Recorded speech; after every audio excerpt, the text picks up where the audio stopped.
Hello, everybody. This is Skip Elsheimer. Welcome to the AV Geeks Lunchtime Streaming Show. We are back in the archive today, not at the Sleep Inn in Clintwood, Virginia.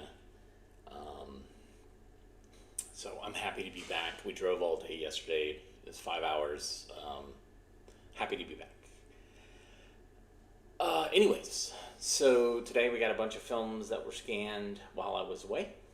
And so we're going to go ahead and watch the first film, which is a religious film. They scanned a lot of religious films while I was away, so I'm going to try to space them out so we don't get inundated with religion. So this first one is Unforgiving Debtor, and it's a period film. Enjoy.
Greetings, good sir.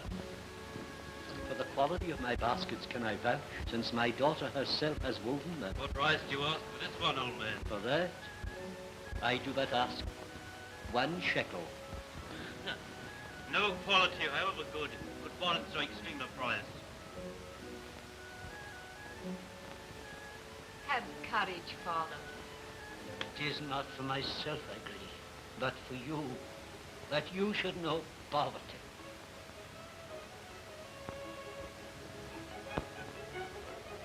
Father, Levi comes. Levi. There is anger in his face. I come for the money that you owe me. I trust I do not come in vain. Alas, I have it not. My baskets have not sold today. Barely can I meet my expense. Give me but a little longer, and I swear that I will pay you what I owe. Delay. Thrice you have asked for a longer time. Until the setting of the sun shall you be allowed. And if by then the money is not paid, it shall be the worse for you and yours. It is useless so short a respite. Were I to sell all my baskets, it would not meet the debt. My lord, I pray you have patience, and we will pay you the whole of what we owe. Already we have saved a portion. My father is old and feeble, and his skill in weaving slackens. But I will work twice as hard to plait the baskets. The whole night through. Enough, I'm tired of words. I want the money. See you that I have without fail toward thunder.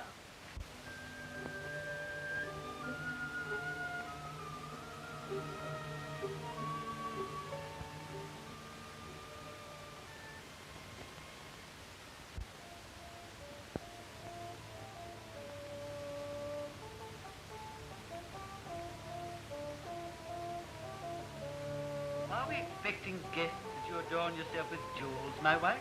Ah, today your brother called. He bade me to tell you that Ahaz, the merchant, will visit you afternoon. Ahaz? The news disturbs you. We thought it was some business that would like to bring you more prosperity. I wanted it was so. He comes to reclaim the 1,000 talents that I owe him. We are rich. Pay him off. I have not the wherewithal to pay. All my money is laid up. To call it in were to lose my profits before they mature. We must think of some plan to put him off.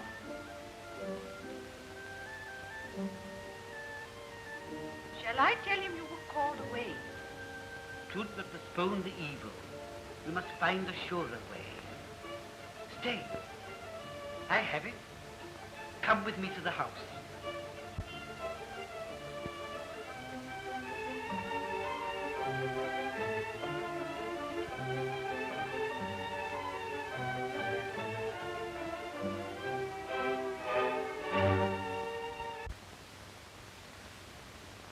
Stay. Pay heed to what I have to say. Misfortune has befallen us. Our money has been lost. We sit in poverty, where once we dwelt in comfort. Come, take down the hangings and store away the furnishings. Hurry, hurry, for the time is short.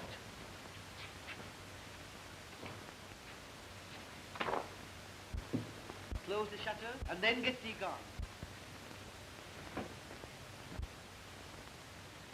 When he has come, he will receive a most surprising welcome. My lord is clever. He thinks of everything. Dress in the poorest garments you can find.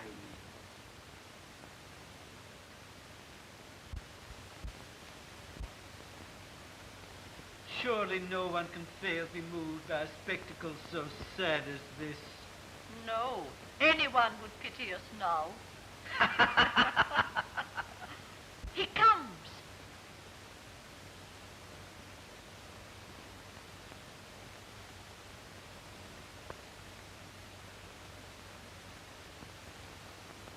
Compose yourself. Your lips must droop, for sadness befits our present plight.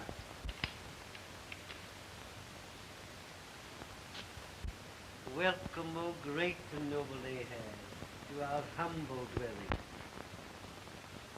Why, Levi, what is this? Where are the rare and costly furnishings which once adorned your room? How come you to be in so sorry a plight, my friend? Hard times have come upon us. The harvest is failed, and many farmers whom I helped are unable to pay me what they owe. How can I press for payment when they are as sore beset as I am? My lord is gracious. But it becomes us not to trouble him with tales of our sadness. Nay, I would hear all there is to tell. But no man can see his friend in want. Take this small sum, nay, I insist, and repay me when you're able. I am not deserving of such kindness. As for the 1,000 talents you owe me, I pray you, forget the debt, as I have. Oh, how noble is my lord. There is none to be found like him for the princely generosity of his heart.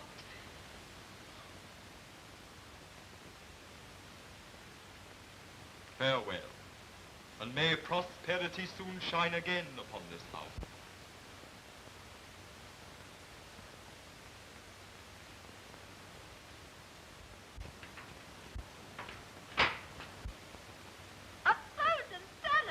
What a gift! We shall be rich indeed, and you, well, you shall buy me that little necklace I coveted yesterday. Peace, woman. Voices carry. Ahaz may yet be within earshot.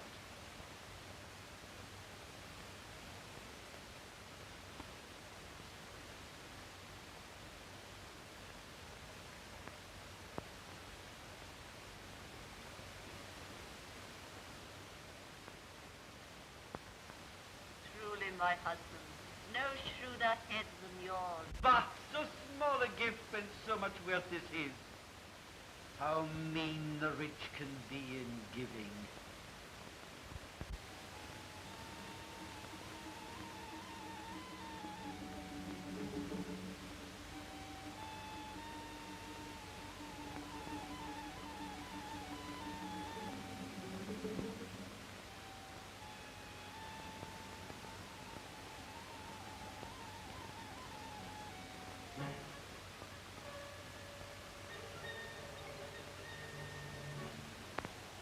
The hour of sunset approaches, and we have sold but one basket today. What am I to say to Levi when he comes? Take courage, Father.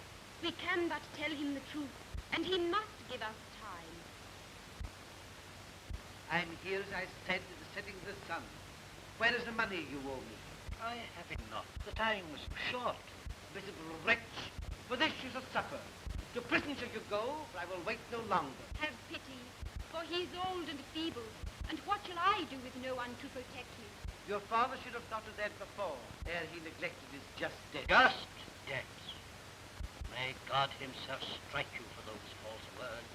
Already have I paid you twice the amount I borrowed. I will myself go to the elders and let them know the wrong you do. You would threaten me, just as you are? You, a basket seller in the marketplace? Perhaps a pity will cool your heated blood. Now do I get my money? Coward to strike a man so helpless. Out of the way, girl. Will you be beaten too?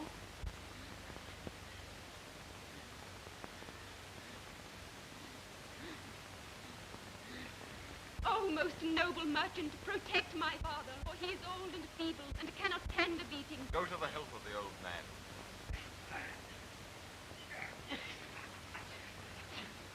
Why, Levi, what is the meaning of this? When I saw you at your house, you were poorly clad. Why are you belaboring this old man who can have done you no wrong? I see going to collect my debt, which he refuses to pay. I have paid him twice what I have borrowed. And now he threatens me with prison if I do not pay the amount in full once more. Levi, I showed you mercy and forgave you when I thought you were in need. Yours was a much greater debt, but you in your turn show no pity. Therefore you shall be cast into prison until your debt to me is paid in full. I beg of you have mercy. Send me not to prison to languish there. My wife, my business, what will become of them?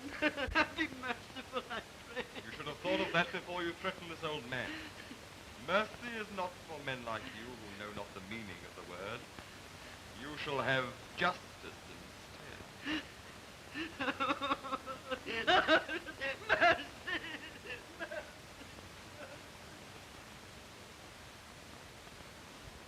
How can I thank thee, sir? Is there aught that I can do to show my gratitude?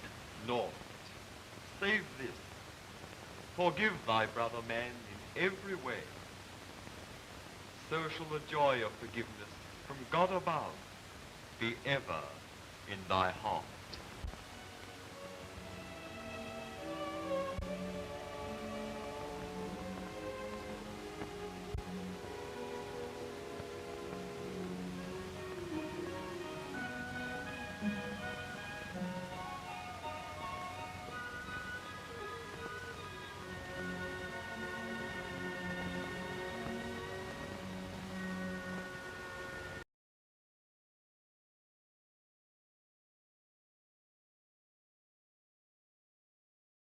It's true they did talk that way back in biblical times.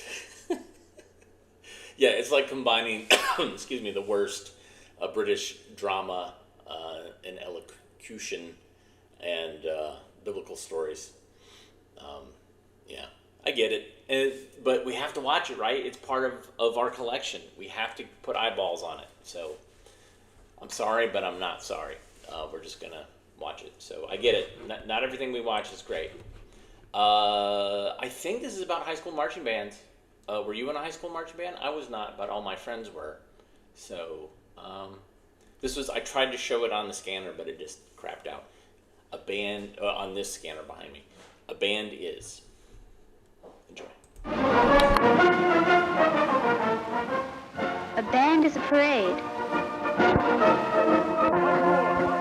Band is what you look forward to when your football team isn't doing so hot. Something different to everybody. Band is a rewarding experience. A band is a musical way of expressing feeling. Band's a bunch of dudes who come around and really think they can play the horn. I'm going to give a concert, try and turn people on.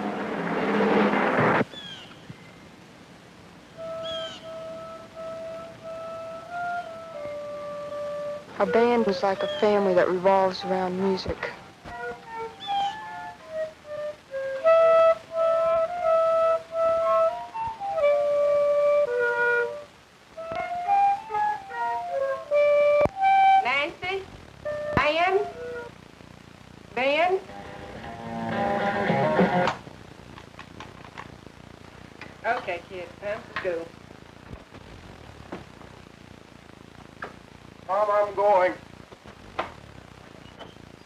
1 and 2 and ready, play.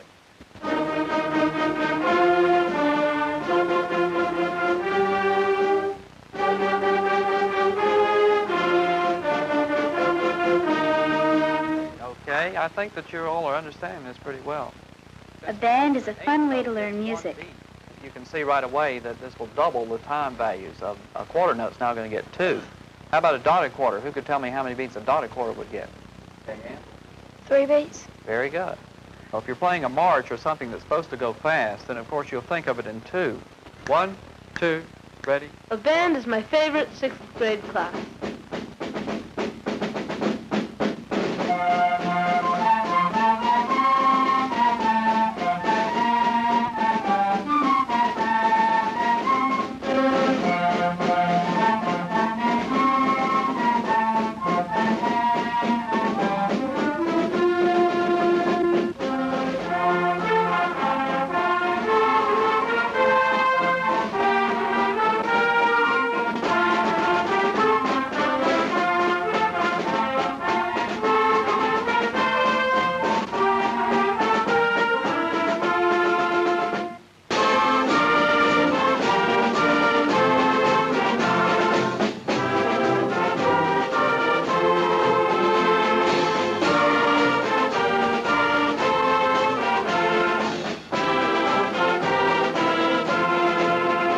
Let's take the third measure after 10 and work that part out.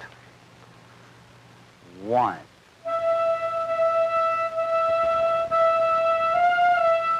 3, 4, 1.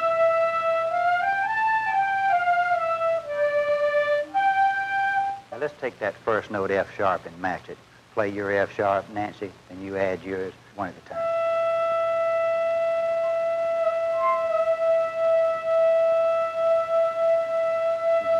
Nancy, let me pull the Belvedere clarinet out just a little bit. See if we can lower the pitch. I believe that'll help. So you folks, I'm sure, are looking forward to moving on next year into the senior high school band. And we find that the 6/8 time marches go real well for the marching band. Ready? A band is my favorite 9th grade class.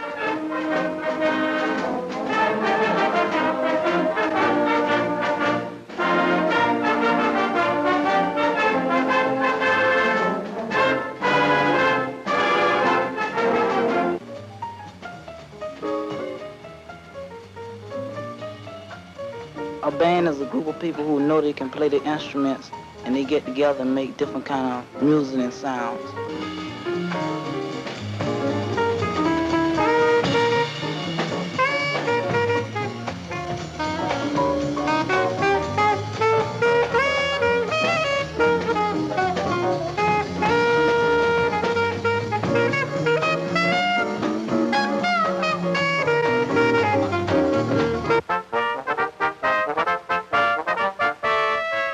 Band is a group of people who just enjoy making music together.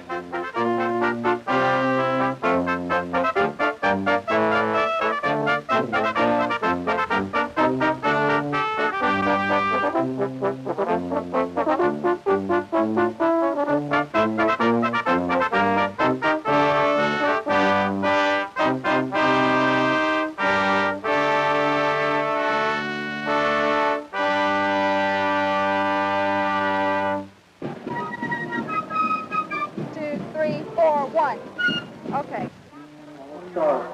45-yard line on the insert.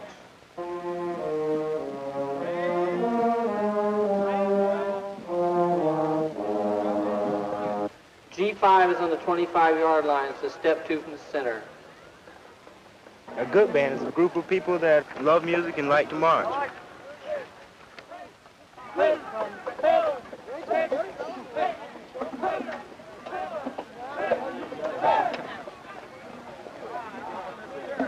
Get here? Bill, what's the term to get here? All right, we're going to start, first of all, with the shadow of your smile. Come on, Bear. This is not Monday, let me remind you. This is Thursday. A band is practice and more practice. Ready, begin!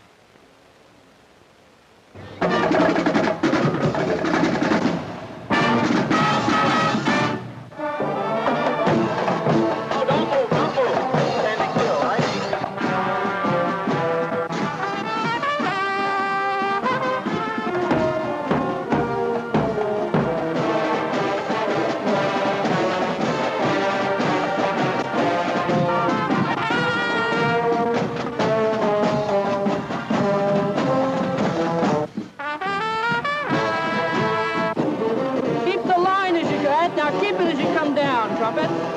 Step up on the right foot.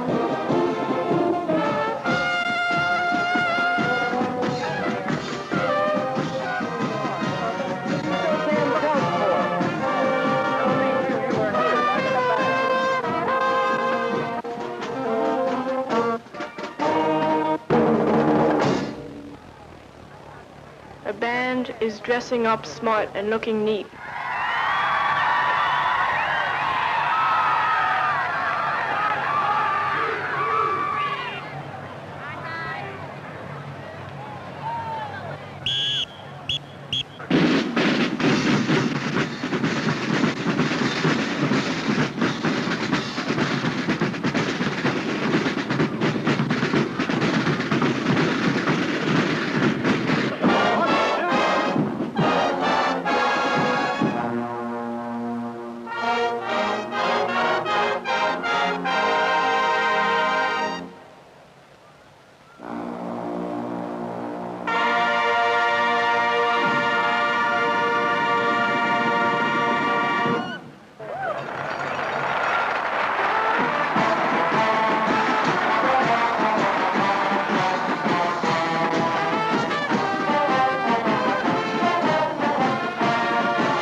A band is applause.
A band is the way a couple of million kids in America learn music.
And this was brought to us by your Coca-Cola distributor, not mine, yours. Fascinating. Obviously, this was a film to get people excited about marching band or band, mostly marching band.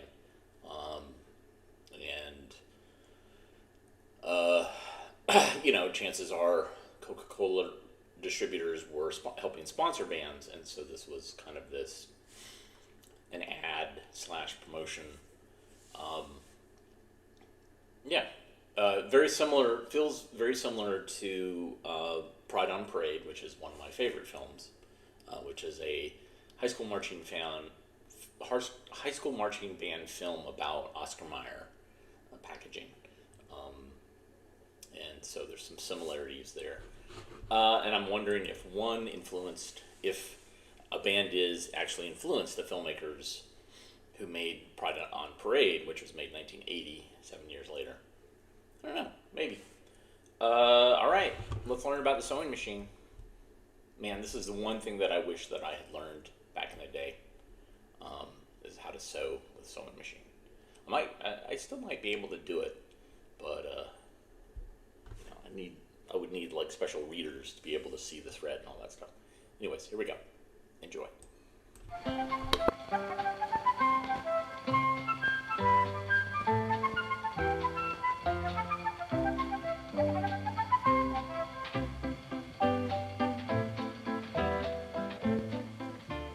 This is how a needle used to be worked into cloth, slowly, by hand. But when a machine drives that needle, it can sew 30 times as fast. No wonder girls everywhere want to use a sewing machine. How does a machine make stitches so fast? Basically, what the sewing machine does is interlace two continuous threads to form a line of stitching. The spool supplies the upper thread, and the bobbin supplies the lower thread. For a smooth, even stitch, both spool and bobbin threads must be kept at the same tension and fed at the same speed. How will I know if these are right? This is what happens if the spool thread is too loose. And this is what happens if the bobbin thread is too loose.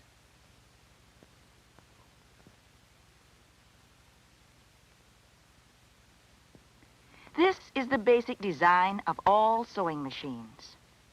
All the working parts are contained in the head. Are all the machines alike? No, there are more than 4,000 makes, but all of them use the same principles. The bed covers the lower part of the machine's mechanism. The throat plate has a hole in it for the needle and a gauge to measure the distance from it.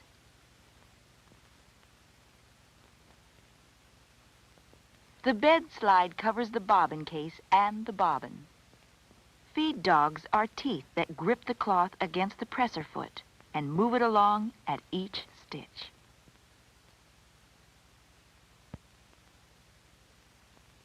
This is the arm.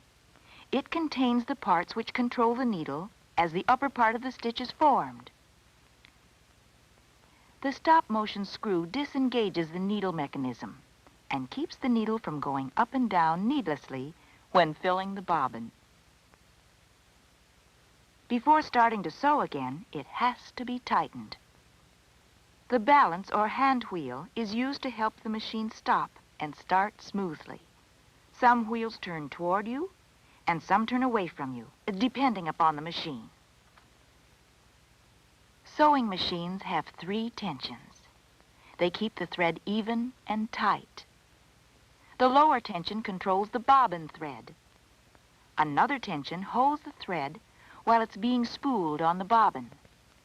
The upper tension controls the thread going to the needle. Should we adjust these?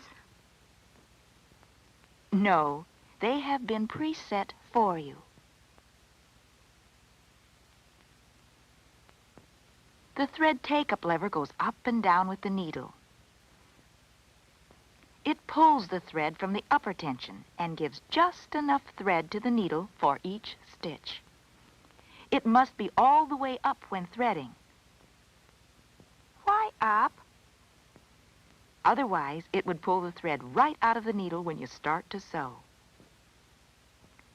The pressure foot holds the fabric against the feed dogs. They work together to feed the cloth through the machine.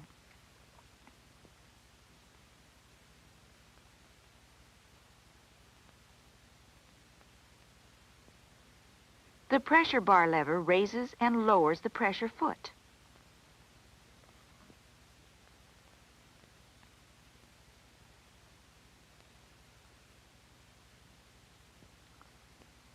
The stitch regulator controls the size of the stitch. On most machines, the stitches vary between 6 per inch and a tiny 30 per inch. The stitch regulator actually makes the feed dogs feed faster or slower.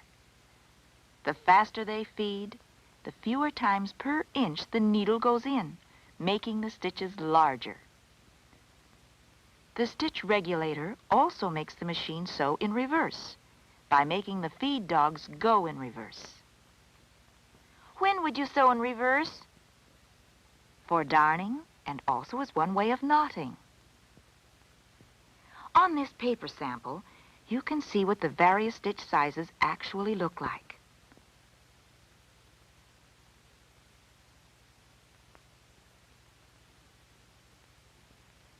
Try out the different settings for yourself on a sample of cloth. Needles have a groove on one side, running the length of the needle. You must insert the needle so that the groove is on the same side as the thread guide, because the thread fits into this groove as it goes from the last thread guide to the eye. If the needle is not correctly in place, or if the thread isn't in right, the machine won't stitch.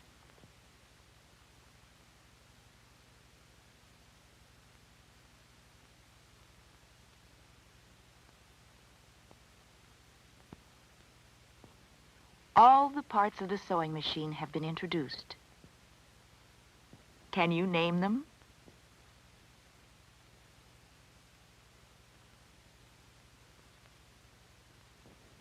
The head, bed,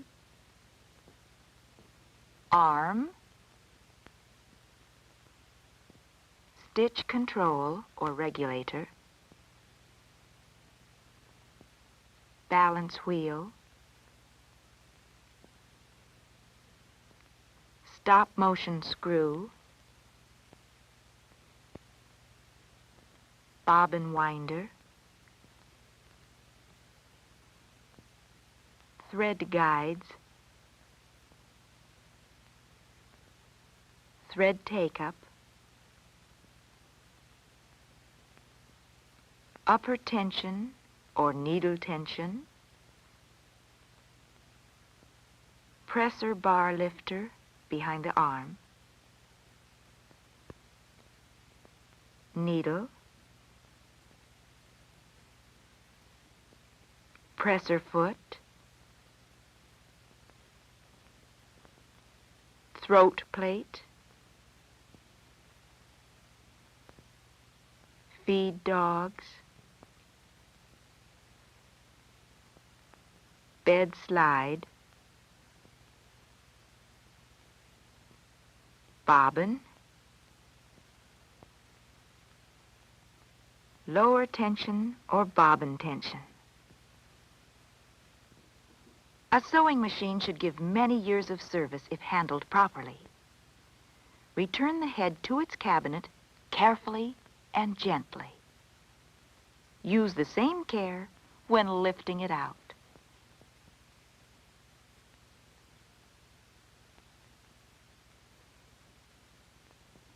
To clean and oil the machine, remove the throat plate. Some throat plates lift up by means of a lever, and some require a screwdriver. Brush or blow out the lint that collects around the feed dogs.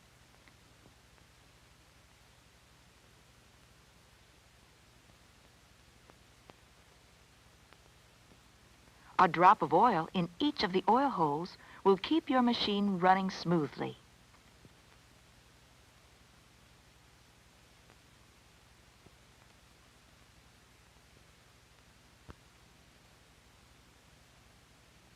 When can we start sewing? Just as soon as you learn to fill the bobbin and thread the machine. Most bobbins are filled by pressing the bobbin winding mechanism against the balance wheel. Can I use a bobbin from home? Not usually. A bobbin is actually a part of the machine, and you must have the right one. The thread goes on evenly. This is the action of the bobbin winding tension. On this machine, the bobbin is threaded directly from the needle.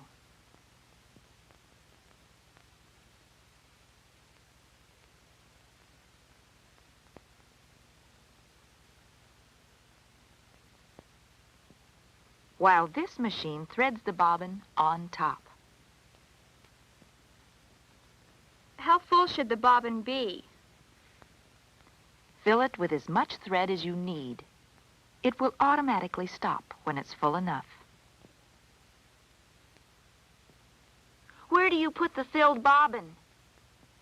Some machines have the case built into the machine. Others have removable bobbin cases. The bobbin, or case, must be put in the machine the right way for that particular machine. Then the thread is pulled through the bobbin tension hook. Which is the right way? All bobbin cases have slots that act as a hook for the thread. The bobbin has to be put in so that the thread can be pulled back to snap in that hook.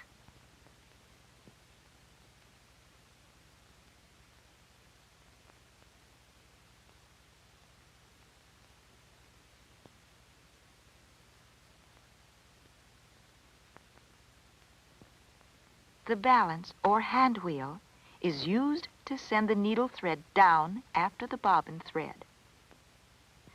Hold the needle thread as it goes down. Then pull it up so that the loop of the bobbin thread comes up through the hole. Then both threads are drawn under and behind the pressure foot. What happens if you don't draw out the threads? When you start sewing, the machine will make knots in the thread and jam.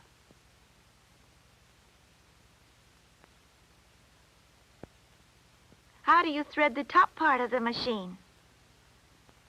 Place the spool on its pin. Leave about 18 inches of thread hanging. Put the thread through the first guides.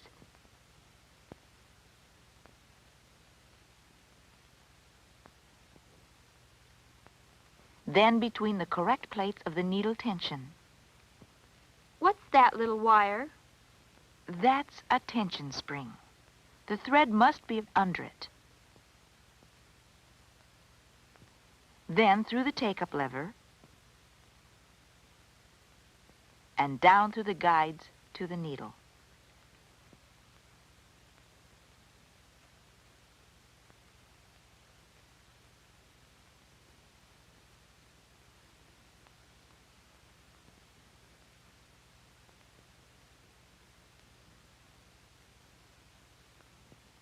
Are all machines threaded the same way? They may look different, but the threading sequence is always the same. Spool, guides,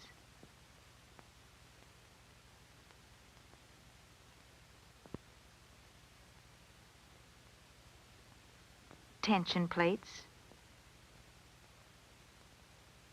the take-up lever, always in its highest position,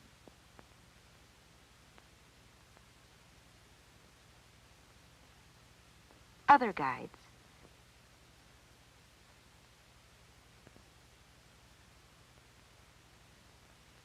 finally through the needle and out the back. Although it is a must to do it right, it is easy to do. The sequence is always the same. Now, before sewing, check. Stop motion screw tight, pressure foot tight, threads out the back, pressure foot down, stitch regulator set. Sew a few inches on a sample to see if the stitch is even and firm, both top and bottom. What would happen if we run the machine without any cloth? All the threads would jam up under the throat plate.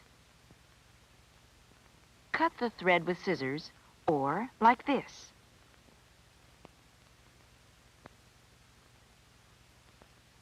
After a few practice periods with a machine, you can have as much confidence and skill as this student.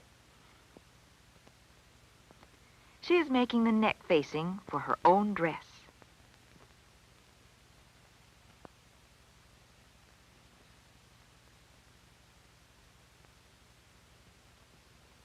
In our sewing classes, we learn which styles suit us best, how to select patterns, how to buy fabrics, and many other skills related to sewing.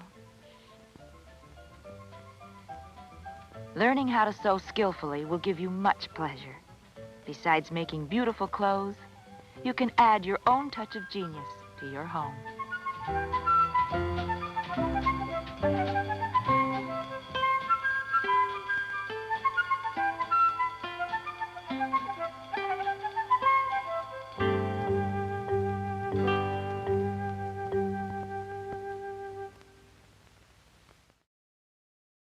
And of course, Singer made 16mm projectors. It's a very similar type of thing where you have, you have the needle going up and down, and you have thread being pulled. You have all of this.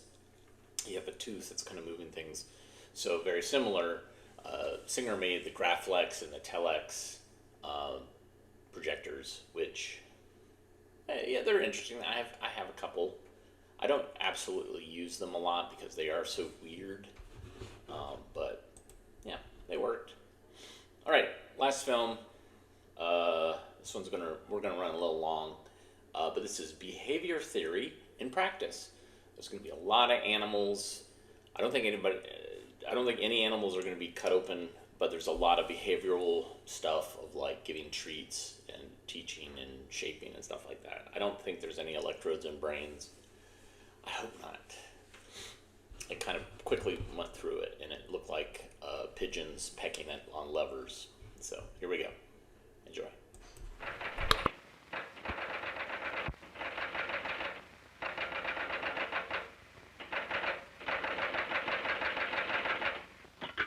Can be learned by studying a single operand, but we are frequently interested in describing sequences of behavior under multiple stimulus control. Probably the simplest sequence or chain of behavior is one in which the successive responses have the same topography. One way to establish such a homogeneous chain is to start with the response nearest reinforcement and work backwards. This quail has had a brief history of pecking in this apparatus. When the response of pecking the white key is well established, the blue key is lighted. Pecking blue is reinforced by the white light, and pecking white is reinforced with food. Then the red key is added.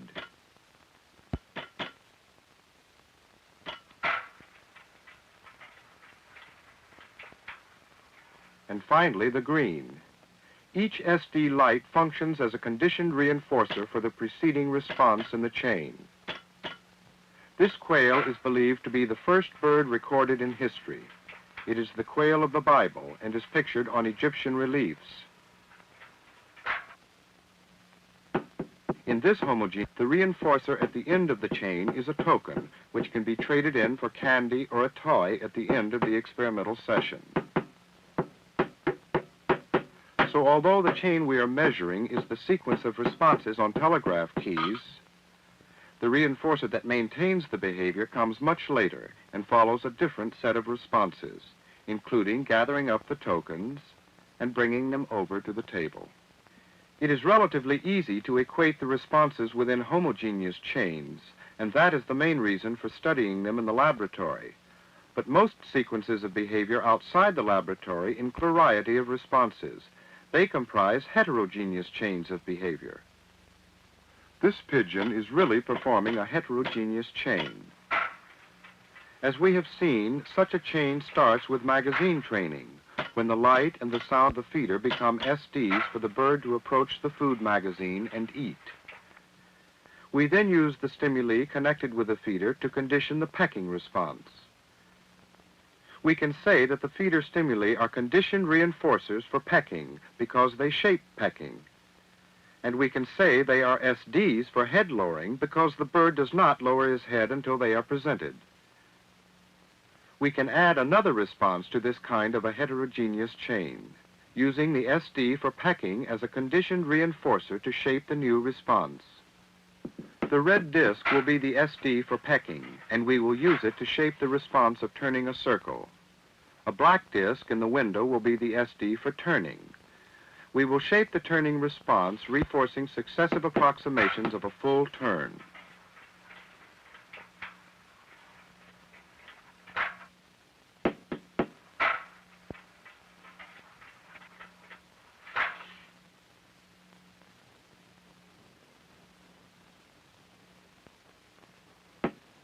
Since the first approximation was in a clockwise direction, that is the direction we will condition.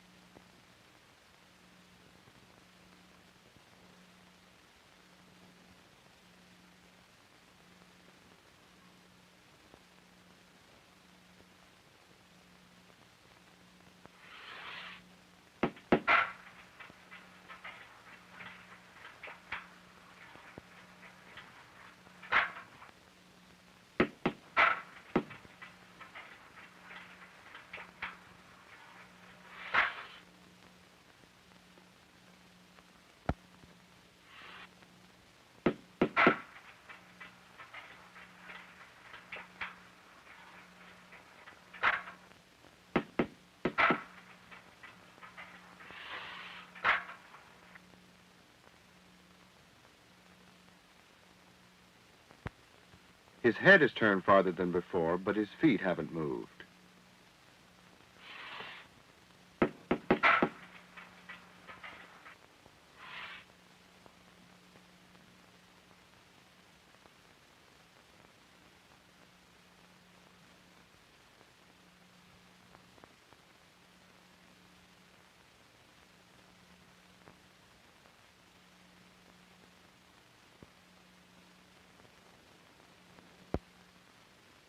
keep watching his feet.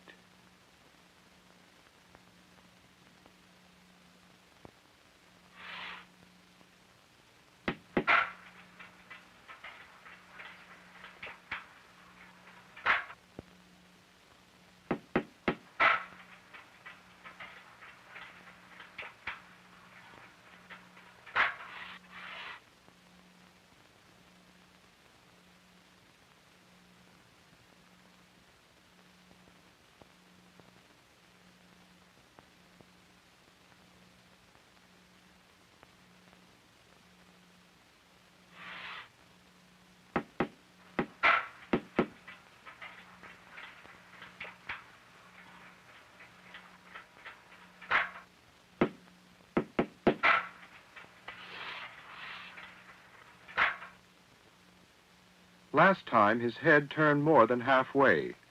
Now we hope he'll turn his body. Once a bird turns more than halfway, you can usually bring him the rest of the way when you present the SD.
Now he's turning 3/4 of the way by himself.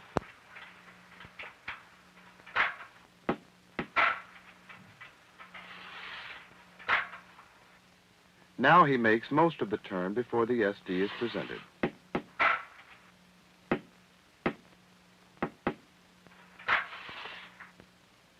This will be the first complete turn.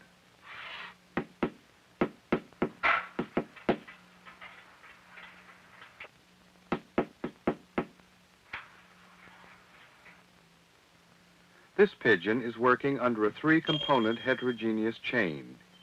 He pecks the bell, turns a circle, and pecks the triangle on a variable ratio schedule averaging 10 responses. He was first conditioned to peck the black triangle, the last response in the chain.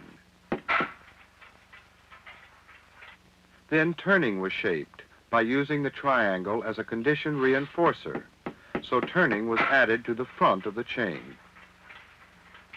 After this response was well established, the bird was trained to peck a bell. A blank window was the SD for pecking the bell, and a circle was the SD for turning.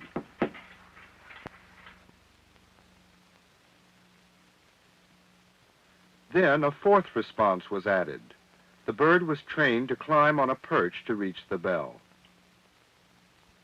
The bell is raised, and the chain breaks down.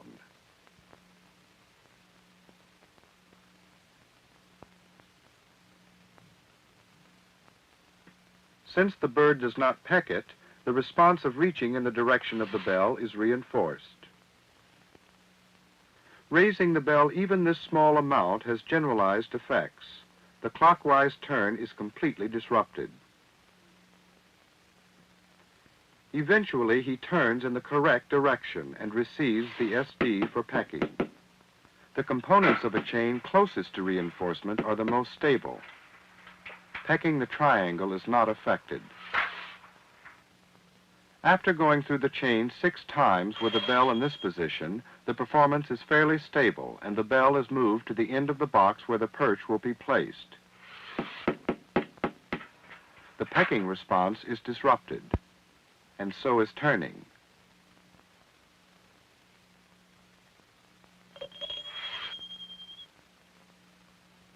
Unfortunately, he's turning the wrong direction.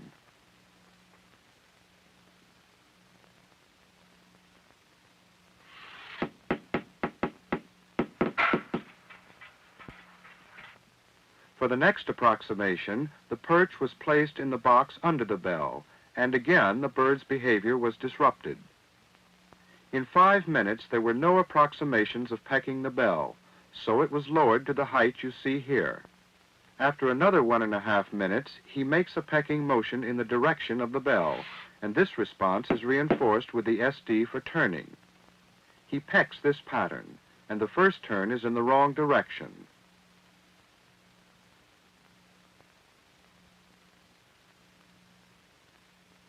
The final pecking response is not disrupted by the introduction of the perch.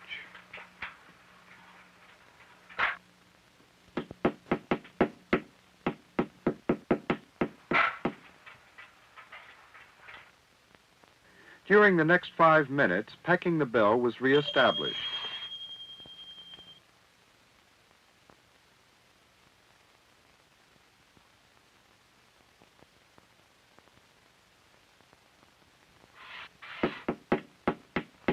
Then the bell was raised to this height.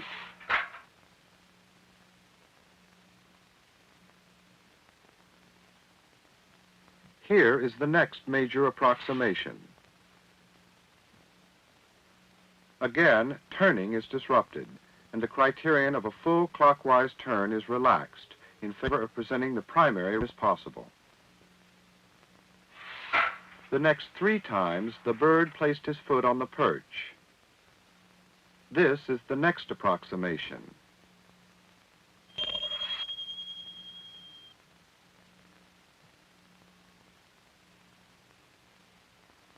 Turning is still disrupted, and again accept a turn in the wrong direction.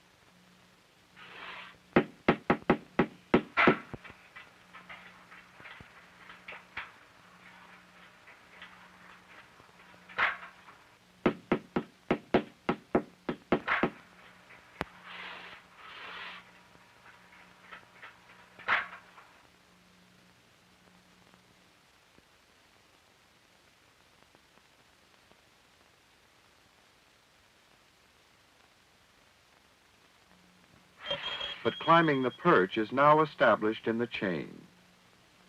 Some 2 hours of training later, the chain looks like this.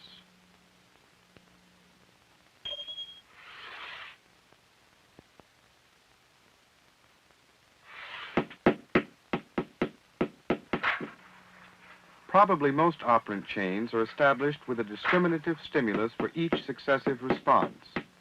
But here, there is no separate SD for climbing the perch. The situation was structured so that the easiest way to reach the bell was by climbing the perch.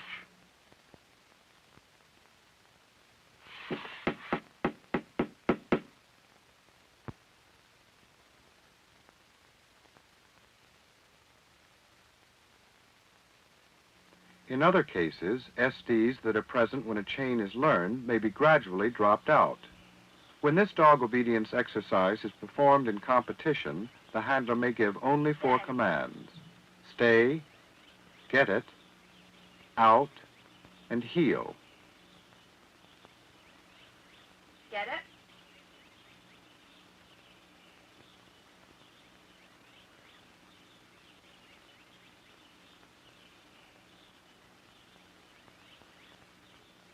Out. Heel.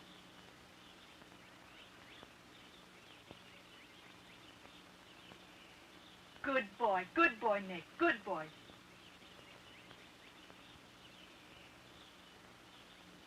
The command get it serves as the SD for several responses that had separate SDs during training. Getting up, taking the hurdle, finding the dumbbell, picking it up, returning over the jump, approaching the handler, and sitting. Out. Heel.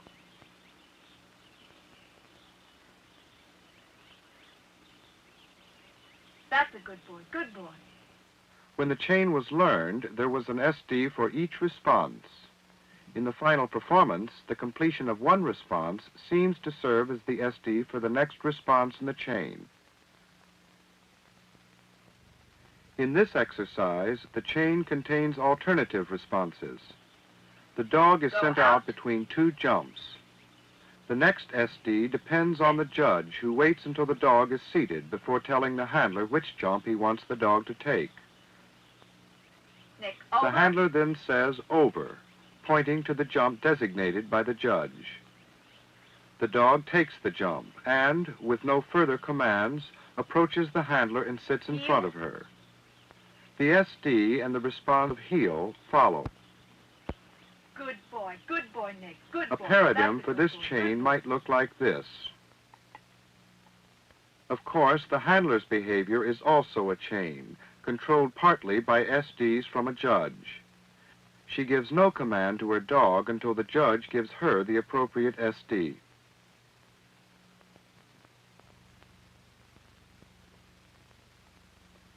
The interactions between a blind man, his guide dog, and the environment illustrate the control of behavior by several stimuli that at any given moment may be SDs for incompatible behavior.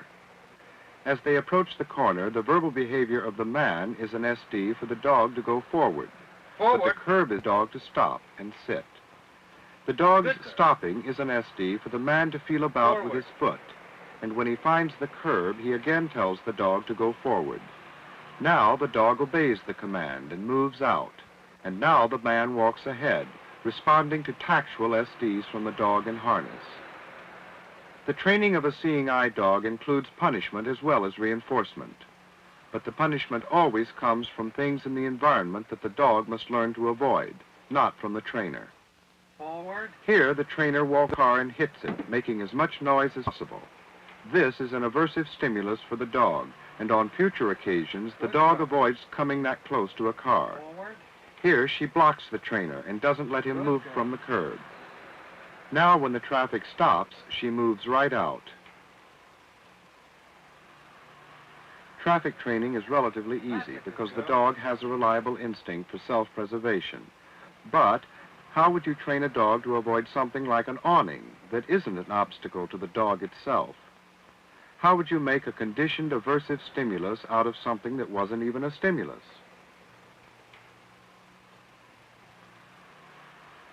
The trainer walks right into the awning and makes a lot of noise. Then he backs off and tries again.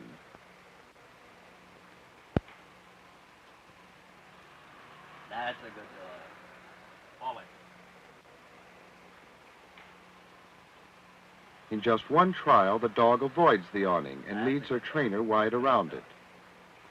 In training a seeing eye dog, it is imperative that the trainer behave as though he were blind. If he anticipates the danger, he will be signaling the dog rather than the other way around. Forward.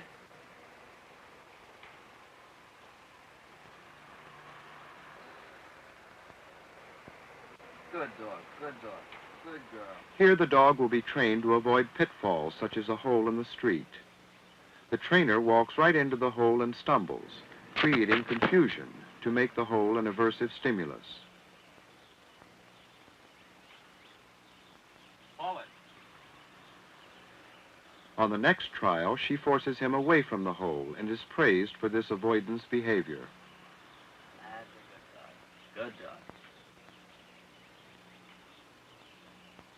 We have examined the behavior of a number of species, both inside and outside of the laboratory, and we have become increasingly aware of those basic principles of behavior which obtain between organisms and their environment, at various levels of sophistication, yet with remarkably consistent results. While operant conditioning is sometimes called trial and error learning, a better name might be trial and success learning.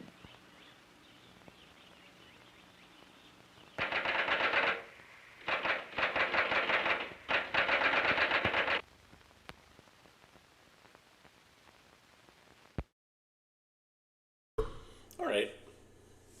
That was fascinating. Thanks for watching today. I'm happy to be back and to read your comments live and occasionally chime in. We'll be back again tomorrow, Friday. Wow, it's the end of the week. I'm so messed up on what day it is. Holy cow.